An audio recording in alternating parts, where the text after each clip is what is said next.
The movie's story is based on actual events, and however unbelievable, it's actually based on a true story. This story tells the amazing tale of 6-year-old Sergei Oleshkov, a soldier who rose to fame during the Great Patriotic War. He lost every member of his family and joined in the army.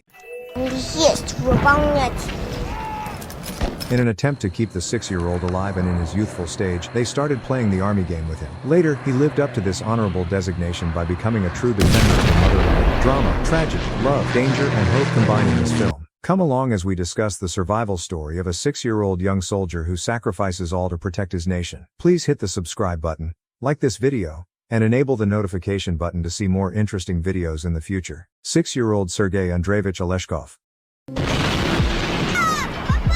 the youngest of 4 children, lived in the Russian forest settlement of Grin in August 1942. He frequently praises the natural world and fantasizes about being a soldier in the middle of World War II. Sergei's sibling Petya disappears and his mother disappears during a Nazi airship attack. His distraught aunt shows up and convinces him to leave right away after informing him that all of his other relatives were put to death since the village was utilized as a partisan base. Sergei is forced into the woods by German soldiers to fend for himself after they set fire to the house, where he gets disoriented.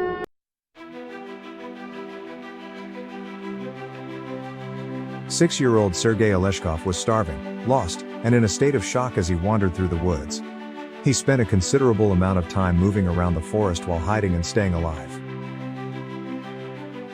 A reconnaissance team from the 142nd Guards Rifle Regiment of the 47th Guards Rifle Division of the Soviet Union Red Army discovers Sergei in a fatigued state a few days later. The child is given food and care by Commander Kuznetsov and the scouts. Sergei's body was covered with scabs from mosquito bites, and he was currently psychologically and physically exhausted. How long he had been in the woods was a mystery to him. Scouts covered Sergei in a horse blanket and took him to the staff dugout. The child who had been rescued claimed to be Oleshkin, but it was subsequently found that Oleshkov was actually his true name. He will remain in the battalion, the troops agreed. Let's learn more about how, during World War II, the youngest soldier in history obtained his badge and was accepted into a new family. The boy's condition shocked a number of soldiers. Everyone in the dugout appeared to be numb. Major Vorobiev remembered from his initial encounter with Sergei. My plan was to charge the trench line, slitting the throat of the first captured Nazi. The colonel opted to keep him as a cadet in the 47th Guards Rifle Division's 142nd Guards Infantry Regiment. Sergei was provided medical care. A nurse named Katya treats Sergei's wounds, and the injured soldiers there are fascinated of the boy's cheerful disposition. Katya asks the commander to let the boy stay with the battalion while Sergei's presence helps lift the weight of war off.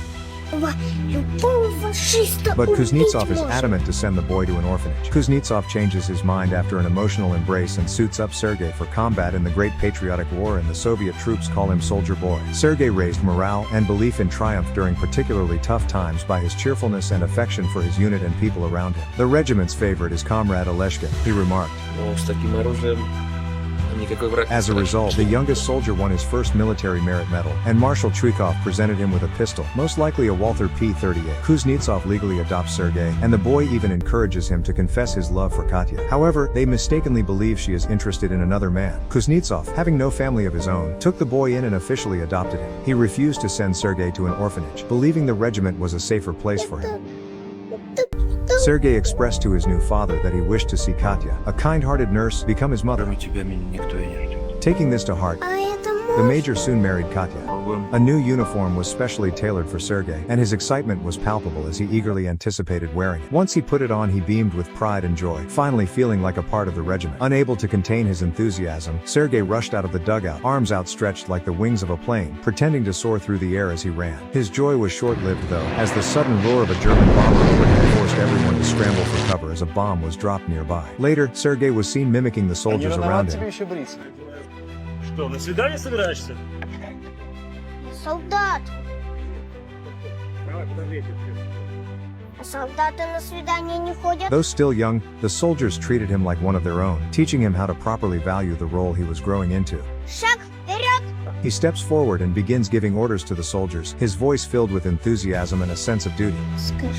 The soldiers humor him, responding with respectful nods and following his directions with exaggerated precision, as if they were taking orders from a real officer. Sergei regarded himself as the major's assistant. He reported to headquarters every morning and always stated his readiness to take on new missions, but he did not participate in combat activities. Sergei's responsibilities included delivering newspapers and mail to the divisions as well as carrying messages. He also provided soldiers with water, cartridges, and grenades during combat, ensuring that soldiers stayed connected to the outside world. He carried messages across the battlefield, Ну, что вы со мной как с маленьким? И вообще, often dodging the chaos around him to relay important information between commanders. Enemies launch an airstrike on the battalion, injuring more soldiers, and take shelter. пишут вам, что вас очень любят. Sergei faces the harsh frontline realities and wants to be useful, so he makes up enlightened stories despite his illiteracy. When the heat of battle raged, Sergei was right there, providing invaluable support by bringing water to the soldiers on the front lines, replenishing their cartridges, and even delivering grenades to those in need. Despite not firing a weapon himself, Sergei contributed in ways that kept the regiment operational, earning the respect and admiration of the soldiers, who saw him as a dependable and brave young boy growing up amidst the hardships of war. The base is attacked by the Germans again. Sergei provides the army with all his might, supplying ammunition in a dugout. Ignoring the soldiers' demand to stay safe, he hears that the phone communication line to their colonel is down and follows when seeing the ordered soldier get fatally hurt and dying. Тетенька, Learning how to fix the wires, Sergei actually takes the risk crawling into the battlefield and fix the connection himself, allowing the troops to call back reinforcements, saving everyone's life. One day, while on his usual route delivering newspapers, Sergei's sharp eyes caught sight of something unusual. As he passed a seemingly ordinary haystack, he noticed subtle movement that didn't seem right. His instincts, honed by months of living among soldiers, told him something was off. Intrigued yet cautious, he slowed down and observed closely, and to his surprise, he spotted a few unfamiliar figures hiding within the haystack. Realizing the potential danger, Sergei didn't hesitate. Without drawing attention to himself, he quickly made his way to the artillery commander and reported what he had seen. His description was precise and urgent, enough to immediately raise alarms. Acting on Sergei's tip, a small squad was dispatched to investigate the haystack. Upon closer inspection, the soldiers uncovered what Sergei had suspected. Several German artillery fire spotters were hidden inside, armed with a walkie-talkie, actively relaying coordinates for enemy strikes. Thanks to Sergei's vigilance, the spotters were swiftly neutralized before they could do any further damage. After the incident, the regiment recognized the gravity of what could have happened had Sergei not intervened. The command formally thanked him for his quick thinking and bravery, acknowledging that his actions had likely saved many lives that day. Sergei's reputation among the soldiers grew even stronger, as they now saw him not just as a helpful assistant, but as a young hero who had proven himself under pressure. Later on, Kuznetsov finally found the courage to express his feelings to Katya, asking her not only to be his wife but also to become Sergei's mother.